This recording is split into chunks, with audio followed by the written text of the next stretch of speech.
Hi everyone, welcome to Live in Japan. In this show, I'm gonna interview people from different countries who are living in Japan. I'm gonna ask them many questions like what it's like to be living in Japan as a non-Japanese people. Alright, let's get started. Today, our guest is an American who studied public policy. Please welcome Riley Eusden.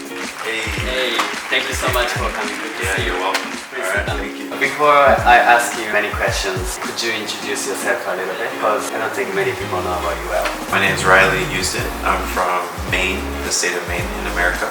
I've lived in Japan for about 2 years. 28 years old. Lived in Asia for 5 years as well. I'm a university student in Japan, primarily. Let's start with your school. What did you study? So I go to Osaka University and I study international public policy. It's a master's degree program for 2 years, and I study a lot of politics about many countries, many regions. Primarily, I study about North Korean politics. Why did you choose North Korea, even though you're in Japan? I worked in South Korea for 1 year as an English teacher at a public elementary school, and at that time I became very interested in North Korea because it's such a closed-off country. I wanted to learn more about it, so I started researching it, developed into my master's research thesis. Since you've been to many countries, what do you think about Japan in general? There's so many things to say about Japan, but I'd say basically you can see it's very safe, it's very clean. The transportation and technology is very high class. The food in the restaurants is very high quality. So it's a high quality, safe country. That's what I can say initially. What is the big difference between your country and Japan? I would say mainly like America is a little bit more wild. You can do and find anything. The laws aren't as strict. But in Japan, there's many strict rules for everything. So I think that's what makes it a safer country. Like you don't have to worry about firearms, for example, whereas America has very relaxed laws on firearms. Why did you come to Japan? I lived in South Korea for a year, then I lived in Taiwan for a year and a half, then I lived in Thailand for a half year, and see what the people are like and spend a long time here just to learn about the country. That's the main reason. And of course get my master's degree. Did you graduate? I graduate on the 25th of this month. Oh, congratulations. Thank you so much. So what do you do now? I'm looking for a job in public policy field. So ideally I'd like to go to Europe and work for a political institution or organization for human rights or policy. You're going to Europe. I wanted to go from April, but because of the virus situation now I can't.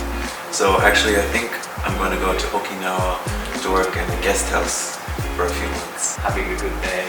Yeah. With the sunshine. Yeah, enjoy the ocean and the good weather. Make a little bit of money.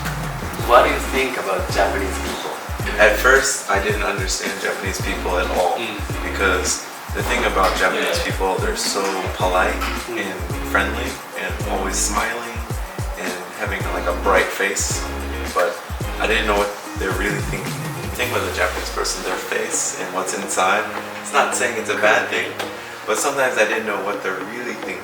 So it took me a long time, like maybe a year, to understand really what they mean.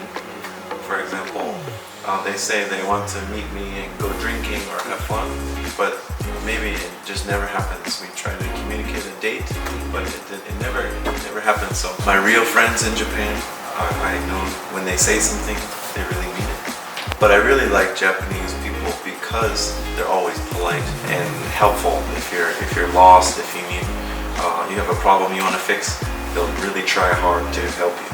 So that's something I really appreciate. What is the hardest part to live in Japan? I think as a student, it's a little hard because I just do part-time jobs. So I'm always doing small jobs to make money to pay for my rent and my living expenses. You know, it's a wealthy country, so you need to have money to survive in Japan. When I lived in Thailand, for example, it's very cheap.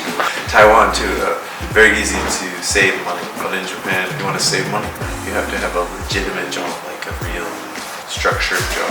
But I think at the same time you can find a restaurant like very cheap. For example, like gyudon. That is a good thing about Japan. Like you don't have to spend too much to eat outside. Like lunch, dinner special is usually around 1,000 yen. So that's a good thing. Yeah, that's true. How about the best thing in Japan? One thing, like that's Yeah, so could hard. be many things. For me, like when I'm walking outside, I just really appreciate how clean and like pristine, like whether it's the nature or the city, everything is so clean and well taken care of. You know, there's no trash. Compared to Other United States? countries. Other countries. Yeah, America sometimes can be a little polluted. I'd say in Asia, Japan is really the best when it comes to keeping the surroundings clean, pristine. What do you usually do for fun? I do a lot of things. Well, I DJ in Japan in some nightclubs, not for money, but just for fun. I also do yoga for classes or by myself. Me and my friends go on road trips. I have some Japanese friends with cars, so we'll go to the beach or the mountains and go camping in the summer. I go to a lot of music festivals, because I'm into house and techno music. What is your future goal? For what amount of time? Long term. Right now I'm 28 years old.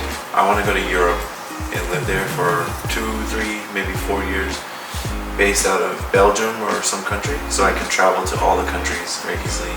After that, I want to go to South America, live for 5, 6 years. And then, you know, meet someone, maybe have a family, and settle down. Not until I'm like in my mid-30s, I think. Since you study international public policy, what do you think about Japanese politics, especially for you as a non-Japanese person?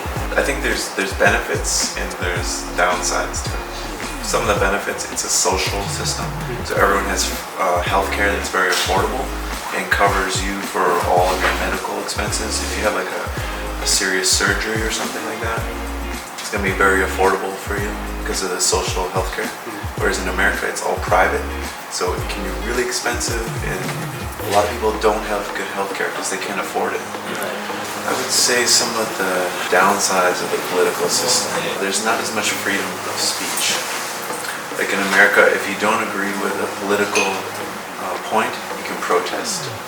But in Japan, it's not really, it's kind of against the law to protest. In the end, what would be the advice to anyone who watching this video? If you're coming to Japan, when you first arrive, you're gonna feel really surprised and maybe it's gonna be hard at first to adjust to life because you're not gonna be used to the social behavior of Japan, all the rules, very structured way of life.